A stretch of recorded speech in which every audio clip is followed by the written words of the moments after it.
Okay, so the next thing is, yeah, we will start. Okay, I'll repeat. Okay, now see, I have the image now, right? I already covered the Gini index, right? Look at here, another example for Gini. See, I just move back to the Gini part again. Look here, I have a column called gender and I have another column called class. Okay, in this case, the total number of students are 30, right? In this school, 30 students are there. Okay, see, now you understood, right? Information gain, how to compute the how the information gain algorithm is helpful in terms of determining the root node and the branch node and next branch node, in what order the column has to be split. It is not that based on the location of the column in your data set, it is determining the root node, right? The basis for determining the root node is either you can use the information gain algorithm technique, or you can use the Gini technique, right? Now let us go back to the Gini and work out on this example. Okay, so in the school 30 students are there. Out of the 30 students, 50 students they play cricket. So 15 out of 30 is 50%. That means 50% of the students they play cricket, right? So here out of this, right, 30 students, 10 students are female students and 20 students are male students. The ratio of female students they play cricket is 2, or the percentage of male students they play cricket is 13. How? 10 divided by 30. Play cricket 15 only, right? 50%, 15. Right? 10 students they play. 10 students are female. Out of the 10 students of female, only 2 they play cricket. Right? Out of the 10, 2 girls only they play cricket, hence it is 20%. So here 13 students, out of remaining 20 male students, only 13 students they play cricket. So hence it is 65%. 13 out of 20, 2 out of 20, right? So 2 out of 10, right? 2 out of 10 is approximately 20%. Yeah, it's a 20%. If you convert in percentage, 20%. 13 out of 20 is 65%. 20% of female students they play cricket. 65% of male students they play cricket. How many classes are there here? We have 2 classes for this node gender, right? So male and female, female and male. So you have the values here, and for the in this case, right, class, we have another column called class. In this we have 11th, 9th standard and 10th standard students are there, and year 14 and year 16 students are there. Right. So out of this 14, 6 they play cricket. Here they play 9 students they play cricket. Now the question is, for the given 2 columns, gender and class, which one will undergo further split first? Will the gender or class column? Whether the class column will undergo first split, or will the gender column undergo the split first?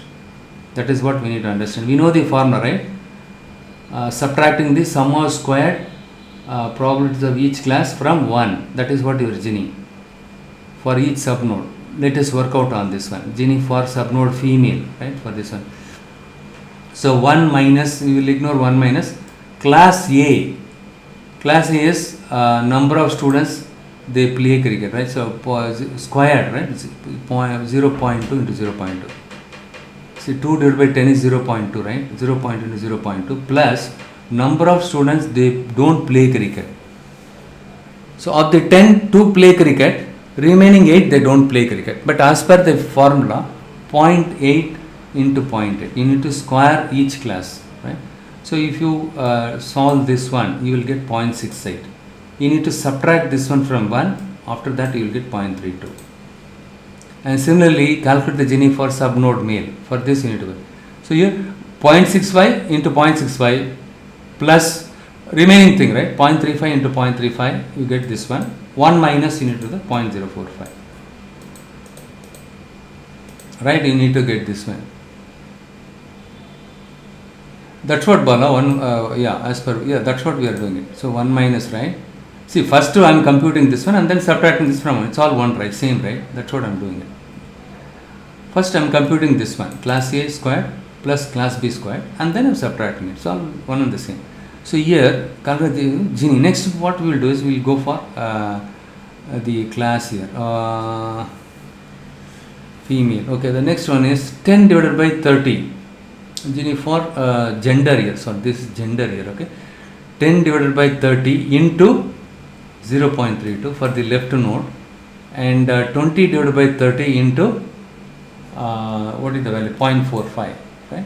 What value you will get it? You will get some value, right? Fine. Similarly, if you do it for this column class, for the 9th standard, 0.43 probability of playing, right? Success, 0.43 into 0.4, that is what class A squared. Instead of squaring it, I'm multiplying it 2 times, right? Remaining, they don't play cricket. So 0.51. Similarly, for class 10, 0.56 into 0.56 plus the remaining is 0.4 into 0.44, 0.44 into 0.44, you get 0.1. So here, both of them are equal. But still, we need to calculate the weighted Gini for the split class. So 14 divided by total number of students are 30 into 0.51 for the left side and left right Gini, right? The right side 16 divided by 30. For the right side node Gini is 0.51. You get something like this, some value. Okay. So of these two, let's if this is 0.51 and if this is, let's roughly speaking 0.45, which one is smaller? This one is smaller. Which one, right? Of these two node, whichever is smaller, that one will undergo further split. That one will undergo the split first. Okay. So of these two classes, since the gender has less Gini, this one will undergo the split first and then this one will undergo further split. Okay. This column will undergo split first and then this column will undergo the split first. Second. But in the case of information gain, it is bit opposite. Where is information gain?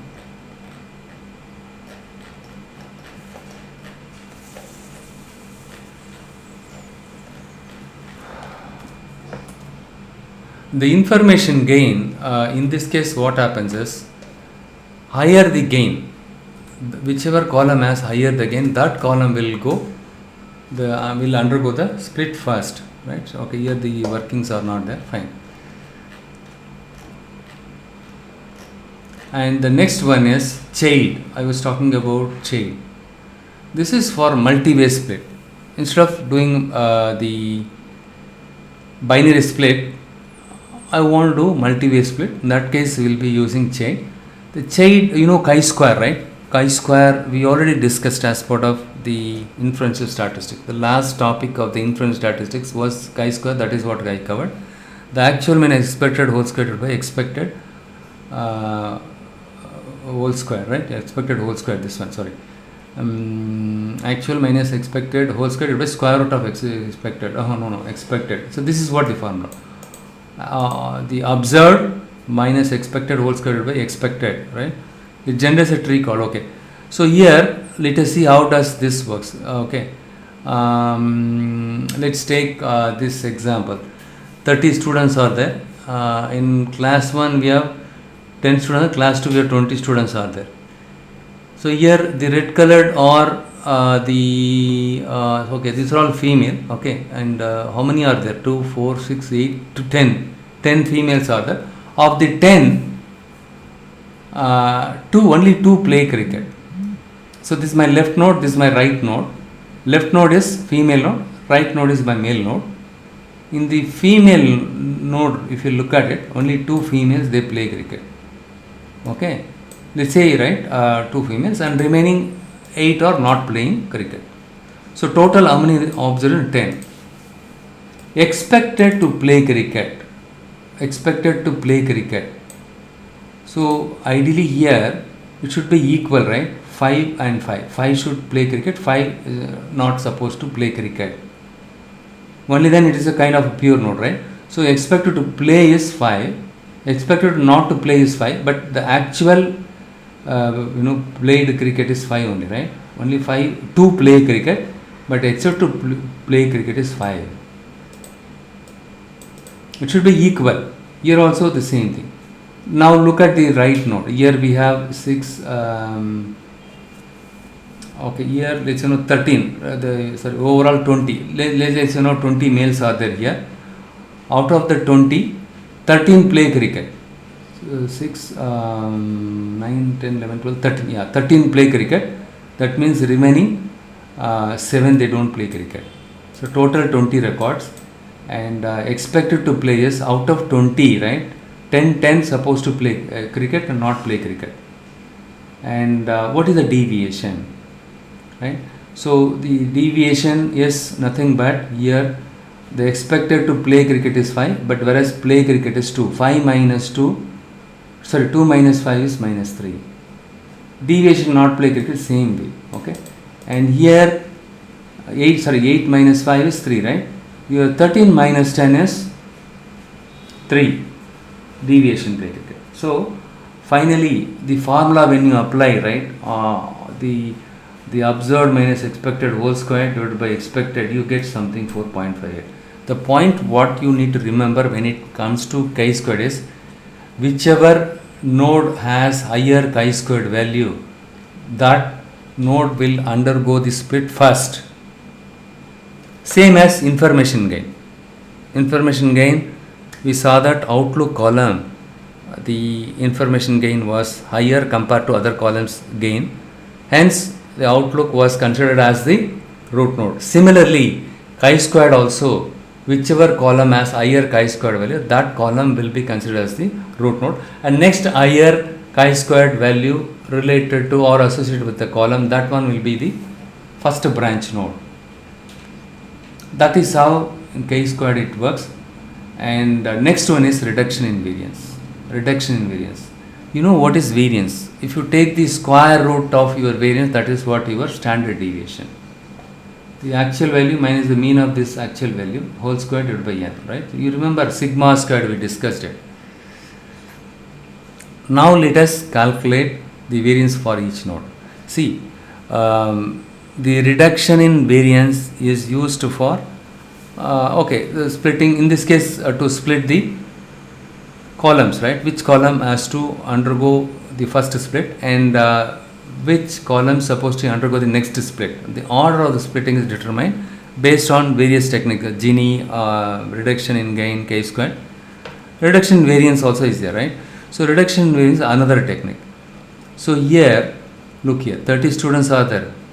15 students, they play cricket, remaining 50 they don't play. Okay, the same thing, okay, the same picture I copy pasted, but instead of using the Gini, I am using reduction variance formula. What is the formula? X minus x bar whole square divided by n.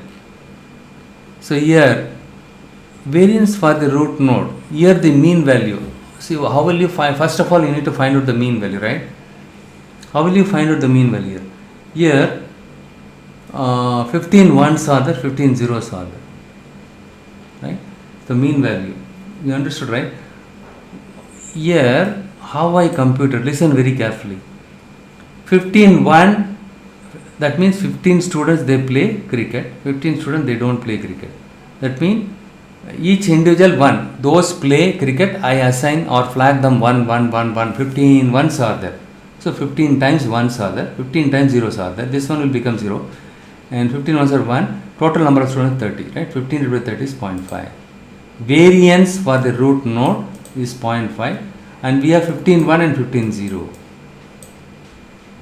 15 students they play cricket, 15 they don't play. This is slightly different, okay? Now you need to compute. Now you computed the mean. This is mean value. You need to subtract the mean value from each and every one, right? 15 ones are there. Each one is playing cricket, right? 1 minus 0 whole square plus 1 minus 0 etc. etc. 15 times you have to do it. Plus 0 minus 0.5 whole square, 0 minus 0.5 whole square, 15 times you have to do it. If you remember the variance formula, it is very simple here. Divided by 30. So x, first we know the mean and we need to subtract the mean from each and every value and we need to square them, right? We need to add all the value and square it, we get 0.25. This is for the root node, okay?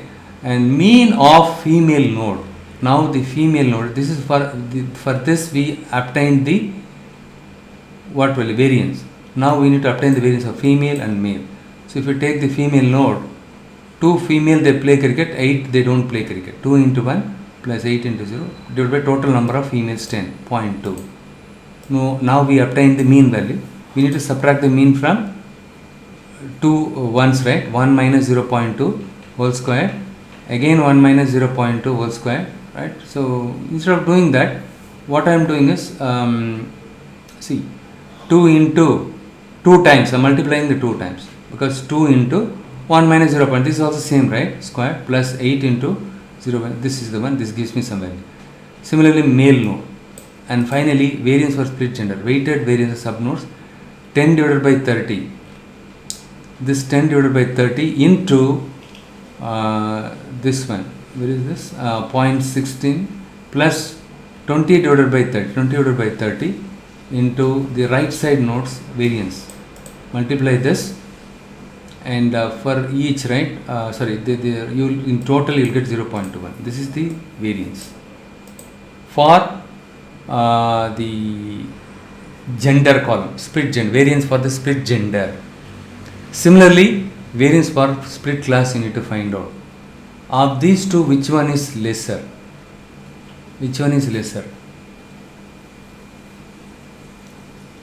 See, you have a gender column, you have the class column. So 0.21 is bigger or 0.25 is bigger?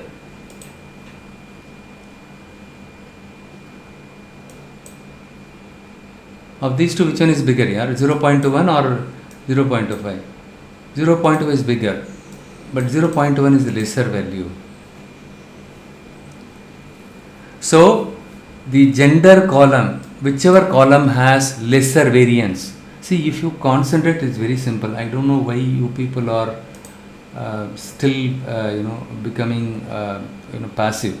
See here, lesser the variance, whichever node has lesser the variance, that one will undergo the split first. Since the gender column, right? So you can see the gender split has lower variance compared to parent node. So the split would take place on gender variable. So you have gender and class. Of these two column, which column will undergo split first? Since the gender column has lesser variance, this one will undergo. This is opposite to information gain and chi-squared. Higher whichever column has higher chi-squared value, that one will undergo the split first. Similarly, information gain, whichever column has higher gain, that column will undergo. But only in the case of reduction variance, whichever column has lesser variance, that column will undergo. Very simple. You just watch my video one more time, you will understand, then you will understand, right? This one is, don't get confused with this formula. I explained you in a very simple manner. If you do googling what is the formula for variance, or if you refresh my descriptive statistics, you will be able to understand the variance, right? 1 second, I think you are not able to understand. See, it is not like learning other technology. You need to keep review this one, okay? Otherwise you will forget everything. Even if you don't review, right, keep recall what is variance, what is standard deviation. Okay, so subtracting the mean from each and every value. Okay, fine. Here variance, right? So where is variance?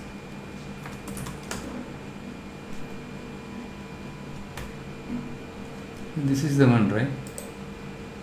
This is the one we discussed. So this is the data. You find out the mean, subtract the mean from each and every value, and you need to square it. Why we need to square it? Because the plus and minus should not get subtracted. And what you need to, after squaring this, you need to add it. Sum of these squared values of the difference between actual and the mean value divided by the n, total number of records, sigma. This is what variance, this is what I am talking. Instead of mu I used x bar, x minus x bar was equal to n, variance. This is the one I am talking about it here. It's a very basic thing. That is what I am talking about. It's slightly different finding out the mean. So mean is same, right? If you take the number of male and female, 15 males are there, 15 females are there. So you have a male column, female column. So each and every male you put 1, 1, 1, 1, 1. 15 records, each record you put 1, 1, 1. But you need to subtract each one by the mean, right? The mean we obtained here. Subtract that one and square that value. Same formula here. You get the value. Right, so this is the one, and of these two gender and classes, if you see the gender column has lesser variance, hence this column will undergo the split fast. So random forest is the another algorithm. This is the popular algorithm, very simple algorithm. Okay, this algorithm falls under ensemble based learning method. You need to pronounce like this, not ensemble, ensemble based learning method. It is a versatile machine learning method. We can use random forest to solve both regression as well as the classification task. Okay, we can use both the regression and classification task using random forest. And as I told you, in the case of random forest, you don't have to do any data pre-processing. Even if you have missing data, even if you have the categorical and numerical features, you don't have to transform the categorical into numerical. You don't have to do too much of data pre-processing. And also it does the feature selection also. It reduces the features. Okay, it is a type of ensemble learning method. So what are the advantages? As I told you, right, you don't have to do too much of data pre-processing, and it will not overfit the model, right? It handle large data set with high dimensionality, using which we can solve both regression as well as the classification problem. And the next one is the disadvantages, right? Though random forest is the good best algorithm, it is not good for regression. The accuracy is not good for regression problem. Okay, if you try to fit a regression model using random forest, it is not that great. Okay, how does this algorithm works? How does this random forest? As the name suggests, forest. We know what is forest, right? Multiple trees. In a forest, if in a place where you find more number of trees, we call that as a forest.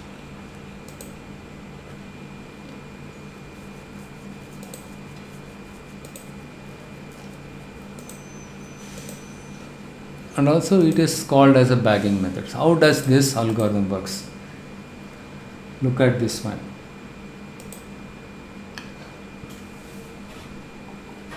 So how this algorithm works is the random forest algorithm, right? It is not building a single tree. Random forest algorithm creates multiple trees. I will explain this concept in one liner. Please listen carefully. Okay. Supposing you want to buy a car, brand new car. Okay. And before you purchase, what you will do? You will call your friends and relatives and you will ask them which brand is good. And based on, let's your friends, and you have a lot of friends and a lot of relatives, and most of your friends and relatives, they own a car. You call them and ask them, and finally you decide, okay, I decided to go for so and so brand or so and so car, Audi car. You want to go buy Audi car. So what made you to decide to buy a Audi car? You contacted many people, right? Some people, they might be using Audi car, some people they might be using some other car, different cars, right? Different people using. Finally, right, so what you do is, some majority of the people, they use AudiCore, and they suggested that the AudiCore is the best one. I'm just for example's sake I'm saying, okay. And since majority of the people they recommended you went by which one? AudiCore. Same principle in simple term.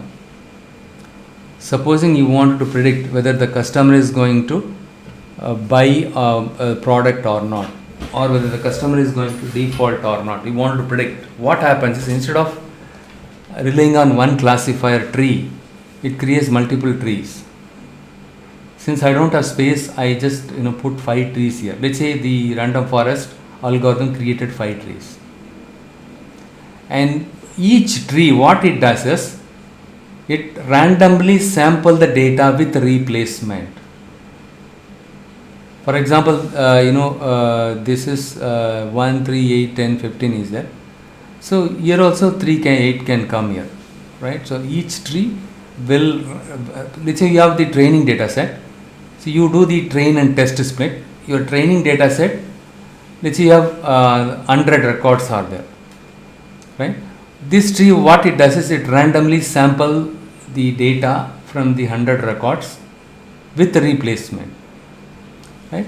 So, but though it randomly samples the data with replacement, it is not exactly overlapping with the other trees data, right?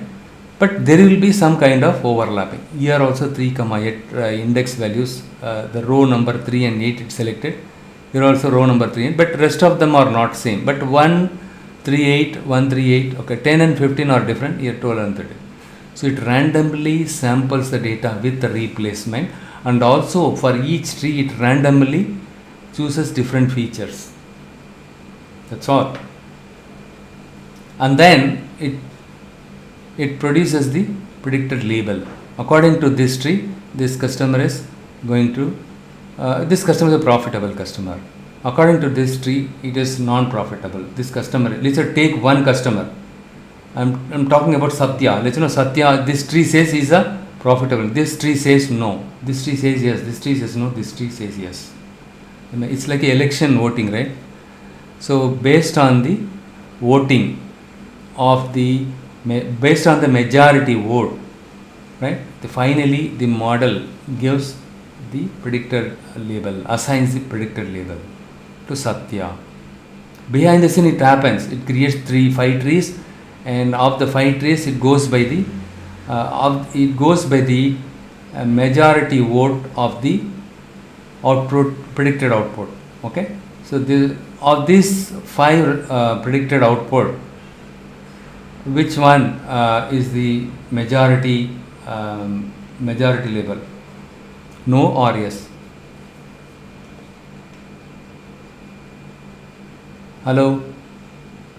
See, of these 5 trees, right? These 5 trees produce this 5 output. Now you tell me, of these 5 output, which one is majority? Which one is a popular value? Yes, obviously yes, right? Yes, yes is the majority. Correct, Bala and Satish, right? These are yes. So finally the model will produce or assign the final predicted output to Satya as yes. But behind the scene, this is what is happening. It randomly samples the data with replacement. Hence it is called bootstrap. Bootstrap is nothing but randomly sampling the data with replacement. And also each tree will have different combination of the features. See here, age, income, marital status. Here age, number of child, and pre-existing loan. These 3 columns are different. Maybe overlapping is there, but it is not exactly the same columns. Right? Each tree randomly sample the data from the trained data with replacement. That's what I mentioned here. Right? For each bootstrap, there is one kind of data which was used it was out of, okay, let's not get into this one. So that is how the random forest algorithm works. Very simple, right? In random forest, we grow multiple trees as opposed to single tree in CORT model. So we have some CORT model. See, nobody generates, when it comes to decision, nobody generates single tree. Though theoretically they cover CORT model, all the things, right? We don't use it. Usually we use random forest or we use gradient boosted tree. even the case of gradient boosted tree, it creates multiple tree. In OR, by default, the random forest algorithm or the algorithm, it produces 500 trees. Whereas in the case of Python, by default, it creates 10 trees. But you can specify how many number of trees to be created. More the number of trees created, the training time will be very high. But how will I find out the optimal number of tree? That is where the hyperparameter tuning is coming into picture. So first let us understand, in random forest we grow multiple trees, as I told you, right? Multiple trees is nothing but an ensemble of trees. That's the reason we call it ensembling technique. So random forest is an ensembling technique because it creates multiple trees instead of relying on only one classifier. To classify a new object based on attributes, each tree gives a classification and we say a tree vote for that class. The forest chooses the classification having the most votes. Overall the trees in the forest. It takes into consideration of the overall voting, right? So of the overall rating, which one is majority. In case of regression, it takes the average of, okay, in the case of classification, it goes by the majority vote. If I want to solve the regression problem, how does it work? They are also the same thing, except the last line. Instead of going by the majority vote, because each tree will produce the estimated numerical output, right? For example, housing price, each tree will produce the predicted housing price. It's a numerical value. For what it does is, for example, one specific, let's say 1,500 square feet house and 3-bedroom house, age of the house is 10. For this, different tree will produce different estimated housing price. The algorithm, what it does is, it takes all the trees estimated housing price and average it. The final output will be the average of all the trees estimated housing price value. That's all. The method proceeds to build a lot of it, and the final prediction, either the average prediction from the entire forest for regression is a majority vote classification. Entire forest for regression, average of prediction from the entire or a majority vote classification. That's all. Very simple. Decision tree is very simple algorithm. And what I will do is, I will quickly jump into the Python notebook, Jupyter notebook, okay, and I will show you how to implement these algorithms.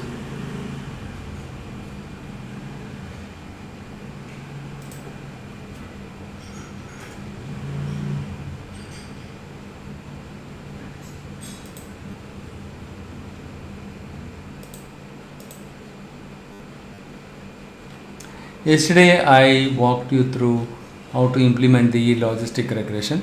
The same data set, everything I'm using it, nothing, there is no change in it. Even the training data set also same thing. Once you create the training test split, you can use it for other algorithms also, right? So what I'm going to do is, I'm going to create something called the decision tree. So look here, right? So here I created the decision tree. So you need to use this one, decision tree classifier. There is an instance, right? I'm going to create an instance for decision tree classifier. So I imported this class from this package. That's all. D tree. I assigned this, right? I created an instance. So now D tree dot fit method. The all your independent variable and dependent variable.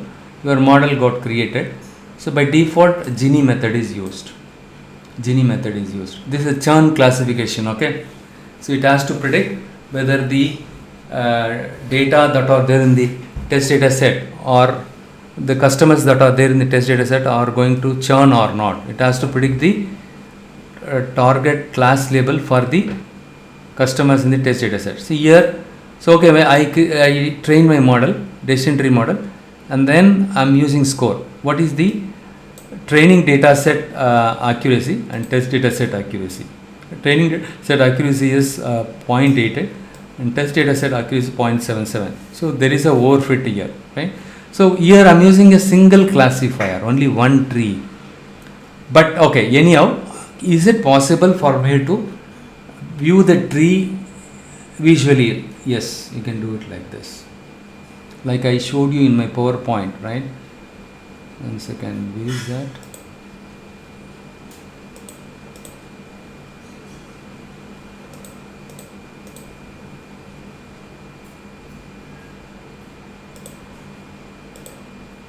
Okay, we will see the year.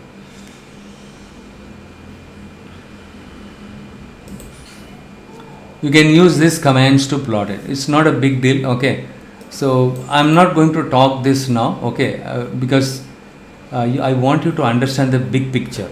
Okay, not the the commands, all the things. It's very simple. I will explain later. Okay, and here all you need to just train the model, and then you can predict the model also. Okay, you can use d3.predict on the test data set. So here what I did, I'm using directly here, right? So score I can give directly like this. So it gives me the accuracy. It's not over training and test data set. The accuracy is not somewhat closer. It is performing well on the training data set. It is not doing good on the test data set. There is a difference here, right? Huge difference. Hence there is a overfitting. Okay, let it be there, but visually how to see that we have seen it. Importantly, you need to understand the random forest.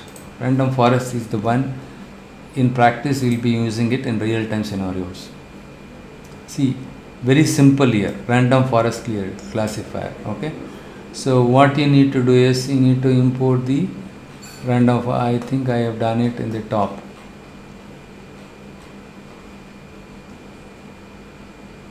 Here I did it, random forest. sklearn.ensemble package as this class, random forest classifier.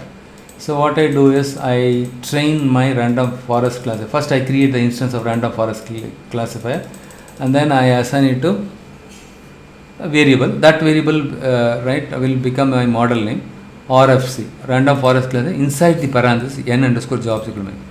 Yeah, the another advantage of random forest is, as I told you, random forest decision tree algorithm, it creates multiple trees. So does that mean, or does it create the trees in sequential manner? Not necessarily. It can be created in a parallel manner also. All the trees can be created in parallel. It is not like create first tree and then create next tree and third tree until the third tree predict and estimate predict the label output. You wait and then you create it. It's not like that. Parallelly, all the 500 trees you can create it. So how can I specify the number of trees? You have a parameter called n underscore estimators. You can specify 500. Okay, n underscore jobs equal to -1. It is nothing but parallel processing. Yesterday itself I told you, right? So let's say you want to create 500 trees. You specify n underscore estimators, comma n underscore jobs equal to -1. That means 500 trees will get created in parallel, so that the training time will be faster. So once you create the training instance for the random forest, RFC.fit, all your independent variable, dependent variable. Model is ready now. Next thing is you can see in the case of random forest, right?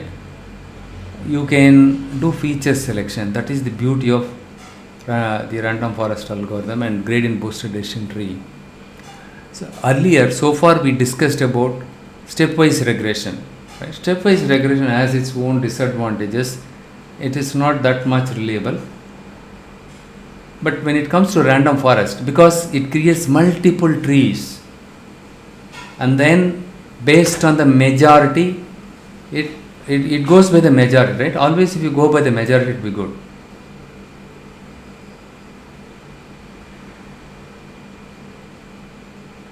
Right? One second, something I touched it mistakenly. It's correct only. So based on the majority, right? So hence it is sort of a more reliable one. Here I plotted it. Look here, what happens is here again I created the model with multiple parameters. A random state equal to 1, number of trees equal to 50, maximum depth of the tree is 9, minimum samples per split is 6, minimum samples per leaf is 4, and n underscore jobs equal to -1.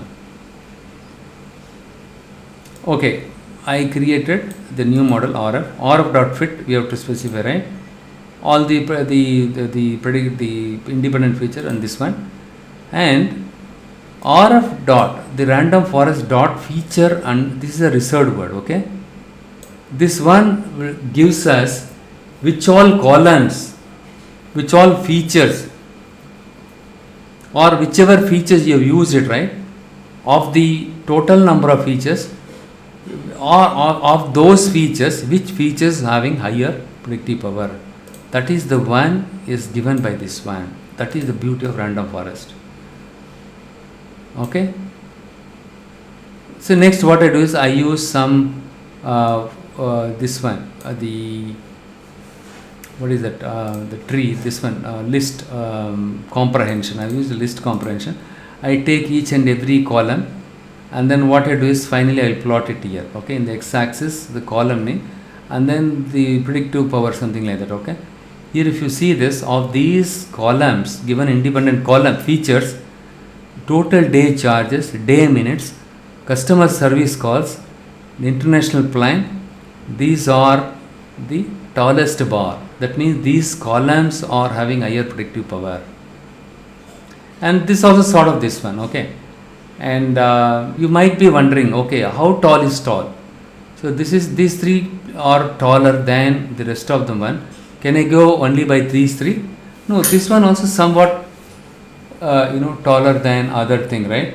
And again these two are taller. What you do is again go take 4 or 5, these 6 columns and include it in your model and refit your model, check the accuracy, training test accuracy, both of them are same, and if the accuracy is somewhat closer to 1, then your model is good. Fine. Next, what I am doing, RFC score. Look here, the independent features, actual and predicted for the test data set. If I pass it to the score, it gives me 0.93. Accuracy is very good here. When I use random forest, the accuracy is very good. And we have something called crosstab. In Pandas, crosstab is there. Label actual and predicted the test data set. If you pass it here, it creates the confusion matrix. This is one way of creating confusion matrix. Or you can use the confusion matrix function itself, or you can do it this way also. Right? This is 0 is non-churner. 561 customers are non-churners. And 43 customers are churners. 36 customers are actually they are churners, but my model wrongly predicted non-churners. But here 4 customers are actually non-churners, but my model wrongly predicted they are churners. Fine, right? So fine, but you need to look at the cross, this one, the false positive and false negative. 36 and 4. Here big number is there, right? So you need to try. We'll use gradient boosted decision tree. I'll explain what it is in the next session. Gradient boosted tree is also very popular algorithm, like random forest. Compared to random forest, this algorithm outperforms. Okay. So when I fit this gradient boosted decision tree, if you see the accuracy 0.94, right? 0.94, whereas here 0.93 only, slightly better, right? And also if you do confusion matrix, did I do the confusion matrix? No, here.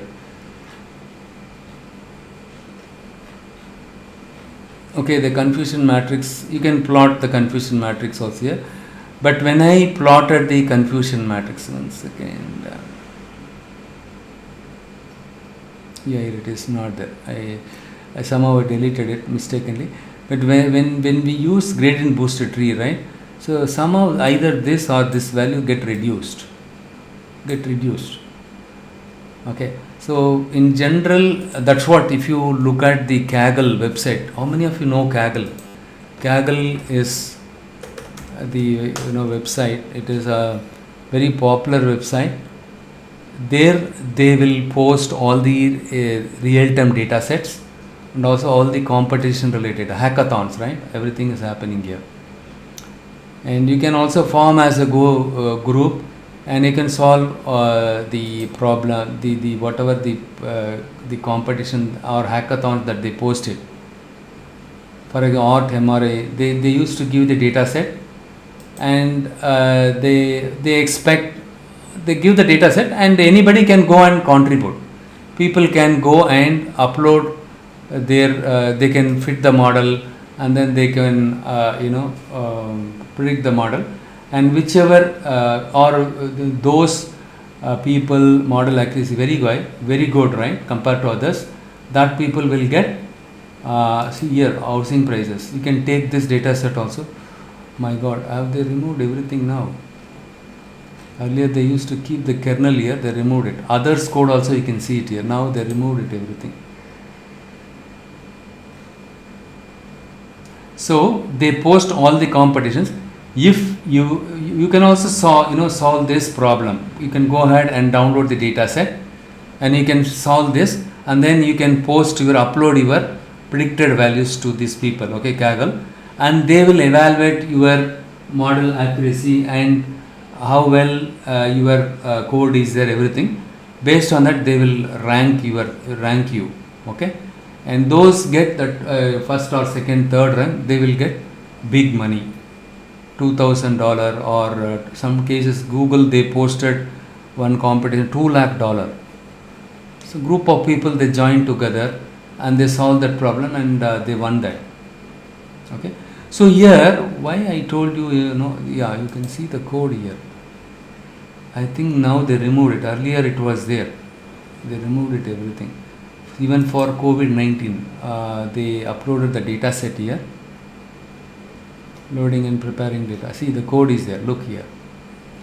Someone solved the problem, right? So they plotted everything. If you go here, right, you can see the code, how they wrote the code, which all functions they used, how optimally they wrote the script, and what other commands that you can use it apart from whatever you have learned, right? Look here, worldwide usage maps by vaccination. Look here, you can plot the charts, everything like this. You can go and explore. Okay, I think some the code, it will be there, everything.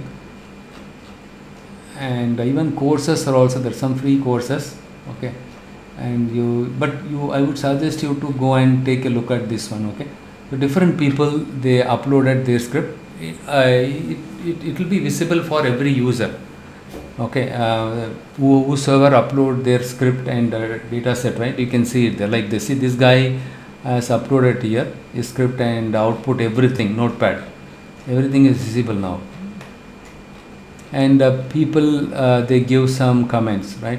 Really great notebook, comments, everything, right? Thanks for great work, nice plots. Everyone can see it. You can also go and give comment here, and you can also be part of this one, okay. Go ahead and download and start practicing it. But once you go and start explore by downloading the data set and going through others code, right, it is more than sufficient. Python or all the languages written it. Okay, so now why I went here is, most of the Kaggle competitions, Kagglers are nothing but data scientists, okay.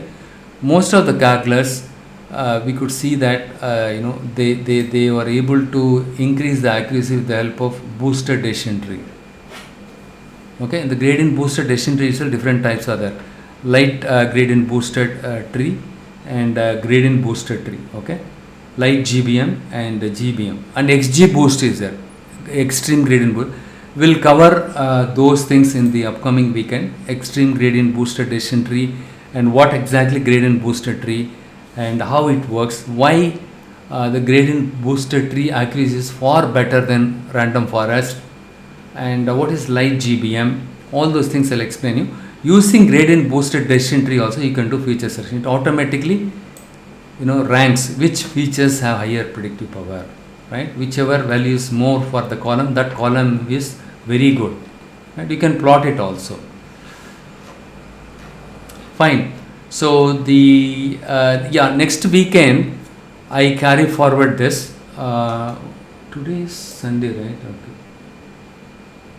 next weekend 27 I will carry forward the gradient boosted decision tree. Okay, and I will importantly upload the script. This script has all the algorithms, the script is there, and or script also I'll upload it. And next weekend what we'll do is we'll try to cover as many as possible, okay, if time permits, but make sure that next week it is going to be 2.5 hours, okay, Saturday, Sunday, 2.5 hours, so that we'll try to wrap up the training at the earlier, okay. Still some more algorithms are there, 2.5 hours are there required from next weekend onwards, okay, next weekend only, okay. And 4th and 5th, this is the plan, neural network and support vector machine I will complete it. And 11th and 12th June, 10th and 11th I will complete the deep learning part, okay, the convolutional neural network, recurrent neural network, and then natural language processing also will try to complete it. Most likely the second weekend of June will try to complete everything, okay. In the meanwhile, you keep work on my scripts, whatever I give you, and the assignment also, okay. Look here, I fitted the XG boosted decision tree also, extreme gradient boosted decision tree. Look here, yeah, it was working fine that time, yeah. So, and one more thing is, next weekend along with the gradient boosted decision tree, we'll cover the hyperparameter tuning. That is also very important. The interview they'll ask you Git link, right? Yeah, sure. The Git link. And this, yeah, best thing is I'll upload the script, right, I will recheck the same script. I did not make any changes to this. I will share the Git link, you can find all these things there, okay. You can download it with the data set, start practice it, and side by side you solve my assignment, the linear regression thing. Otherwise what I will do is I will send you the link by this Tuesday, the assignment solution for linear regression, because you are completely new one and busy with your day-to-day work. You directly look at my solution and see how I solve the problem, okay. The housing price, right, which I gave you the assignment, I'll share you the link for the solution. You can take a look at it, okay. Okay, now what I will do is I'll be enabling this one. One second, I'll just enable. Sorry, this one is, yeah, now I unmuted you all. Now you can ask me if you have any questions. You are asking about GitHub link. Any other questions? Git link.